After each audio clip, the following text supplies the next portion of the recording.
Hi guys, my name is Kinsey Pannone, and today I'm going to walk you through my lesson plan for Project C.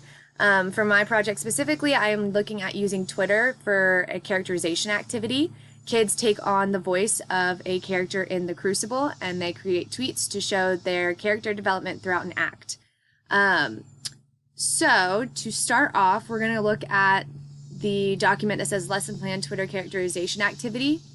So this is going to walk you through the entire lesson plan, and it's going to tell you what I do, what my expectations are, so on and so forth. So at the top it says Twitter Characterization Activity, the Crucible. So I do it specifically with the Crucible. However, you really could do it with any play or novel. I've done it with Julius Caesar, I have done it with Romeo and Juliet, and I almost did it with Fahrenheit 451, but didn't because I didn't want to do the same activity twice with my kids last year.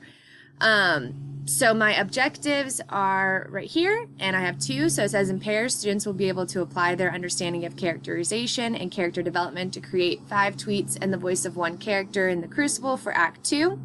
And the second one says individually, students will be able to explain 3 of their 5 tweets to demonstrate their understanding of character development. So I have 2 objectives because they do work in pairs to start with, so I do like them being able to collaborate and work together, but I also need the individual one to make sure that they're understanding how to discuss character development or find character development in a novel or play. So that's why I have the group objective and an individual objective. All right, so if you keep going down, I have the lesson activity. So it's really lengthy because there is a lot of requirements for this type of activity. So I do have the instructions on like a student-friendly handout that I'll show you in just a second. So don't panic if you look at all this text. All right, so when I first start the lesson, I just kind of start activating prior knowledge, making sure that they remember what characterization is, though we would have already been teaching characterization in the weeks leading up to this. And then we would discuss Betty in Act 1, because we would have already read Act 1, just to kind of get them going and realizing what I'm expecting them to do.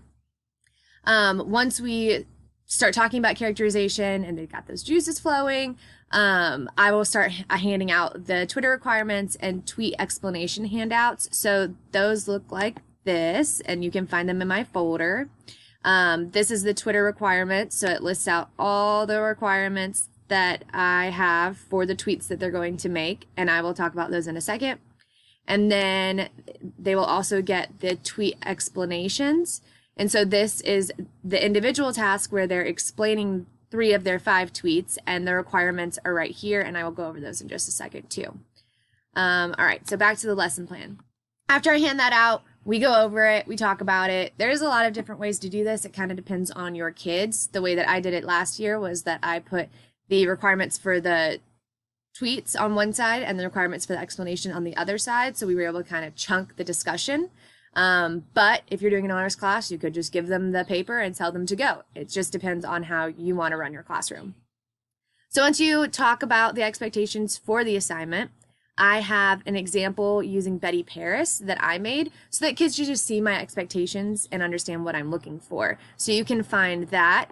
If you go back to my main folder, I have another folder inside of it that says Betty Example Slide and Handout. So if you click on that, we have the example of the tweets, and I use a meme every day, so that's why that's up here. But if you scroll down, we have our example tweets down here. So Sleepin' Betty was her Twitter handle, and then of course the tweets that you guys can read. So we would go over those. I would ask questions like, how does this show her development? How did she change from the beginning to the end? And then they would also have this sheet, which is a 1 tweet and explanation. So I chose one of the tweets that I wrote about Betty Paris, and then I wrote an explanation following the requirements that I asked them to do so that they can see exactly what I'm expecting. Now that I'm looking at this, though, I did not include textual evidence because that was something that I added later on. So there is not textual evidence in this example. All right, so back to the lesson plan.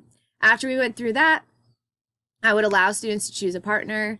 I'm weary about letting students choose partners, but for this one, I've always let them do that. So after that, they come up to me, they draw a name out of a hat, and they can choose or they can receive either Mary Warren, Reverend Hale, John Proctor, or Abigail Williams. And the reason those are the only characters that they can get is because by Act 2, those are the characters that have shown the most development. So I don't want to set them up for failure by giving them Elizabeth Proctor, Goody Proctor, because she doesn't really change at that point.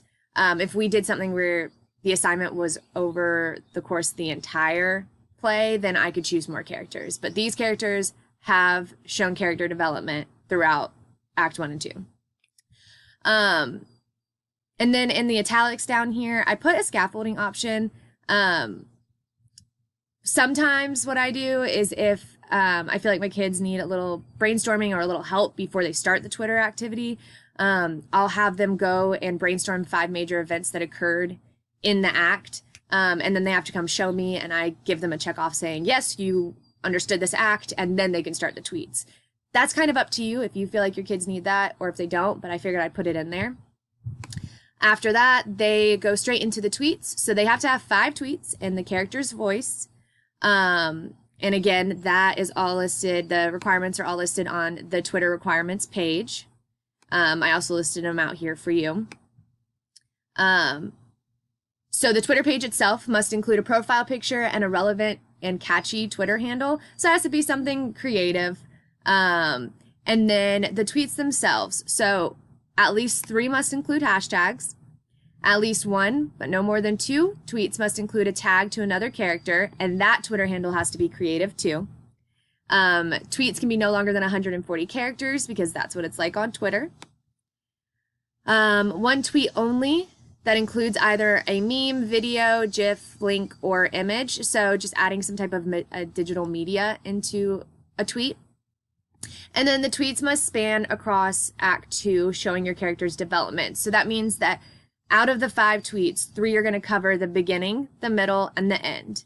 And then the additional 2 tweets can be whatever they feel significant, whatever they feel like will help demonstrate their character's development throughout the play. So that kind of gives them a little bit of creativity since I'm mandating that they have to have one for the beginning, the middle, and the end.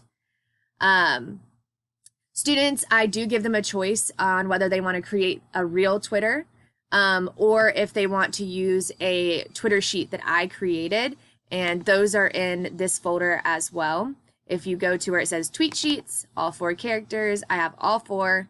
They're in Word documents because I cannot format them on Google Drive to save my life. So I just kept them in Word documents, but this is what they look like. So this is Abigail. It does have a picture. Beforehand, I would take that picture off and they would put their own picture.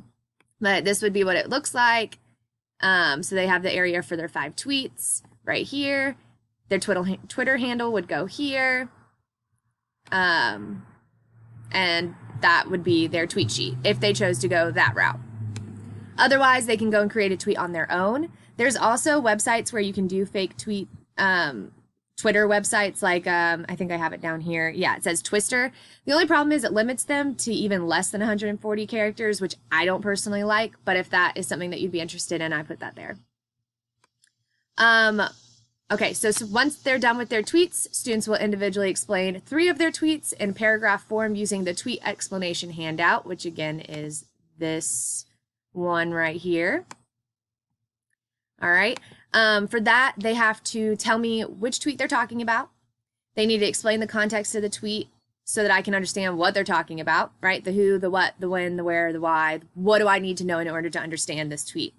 Third, they need to explain how the tweet demonstrates their character's development through Act 2 using textual evidence to support their answer. And then number 4, if the tweet includes a hashtag or another character or digital medium, they need to explain how that relates to the plot and their character's development. You can't just put that in there for no reason or just for humor. It needs to have a purpose, and that's what I'm trying to get them to understand. And again, another optional thing is if students don't finish this in one class period, because we do block classes on Wednesday and Thursday, so I would do this assignment when I have 90 minutes in class. If you needed to give them more time, you absolutely could. All right, so that is the assignment. That's how they create the tweets. That's how they write their explanations. And then for us as teachers, this is how I assess it. So for the partner assessment, I have a rubric. It's under tweets rubric. And then for individual assessment, I have analysis rubric. And if we go back to my folder, here are the rubrics. analysis rubric, and tweet rubric. And then I also included an example from Julius Caesar. Now this is over several acts because it was a different class with different requirements, but it does give you an idea of what I was expecting. So you're more than welcome to look at that. And it has the explanations at the bottom. All right, so that is my lesson. I hope that you enjoy it. Use it for whatever you need.